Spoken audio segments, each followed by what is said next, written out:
Le diagnostic partagé est une idée qui soulève beaucoup d'enthousiasme car elle est simple. Mais le mettre en œuvre n'est pas si simple car la réalité est pleine de paradoxes. Marie et Elisabeth vont développer le paradoxe suivant. Lorsque l'on engage un diagnostic partagé, on cherche à ce que le maximum de gens participent. Mais si on s'arrête là, si tout le monde participe, ni les collaborateurs ni les dirigeants ne seront satisfaits. Alors comment faire ?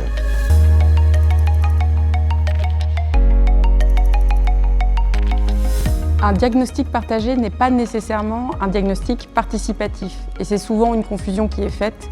La nature partagée du diagnostic, c'est que ces conclusions en fait, sont partagées au sens admises, reconnues par les parties prenantes de l'organisation. Un diagnostic participatif, c'est quand les personnes, l'ensemble des personnes, toutes les parties prenantes participent à ce diagnostic au moment de son élaboration. Ce qu'on pense, nous, c'est que face à des difficultés, une organisation et les personnes qui la composent ont plutôt besoin de décisions, pas nécessairement de participer dans des agendas déjà très lourds, voilà, d'avoir des temps de discussion, c'est pas ça qui est important, c'est véritablement d'avoir des décisions qui sont prises et que ça bouge.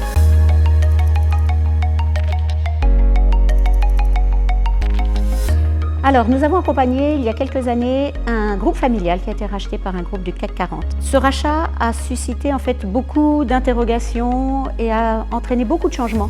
Nous avons mis en place différents groupes de managers et il s'avère que lors de la deuxième séance, un groupe de managers en fait a refusé d'aller plus loin, de travailler, de réfléchir, d'être écoutés, parce que lors de la première séance, ils avaient zoomé sur 2 points qui étaient importants et il n'y avait eu aucun changement.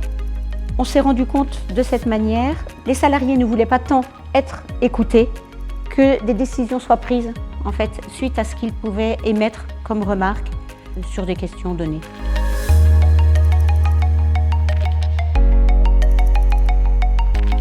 Un diagnostic partagé ne doit ni chercher à faire participer tout le monde, ni chercher à trouver des facteurs explicatifs qui nous mèneraient à des débats sans fin, mais il doit se focaliser sur des actions concrètes qui répondent aux problèmes.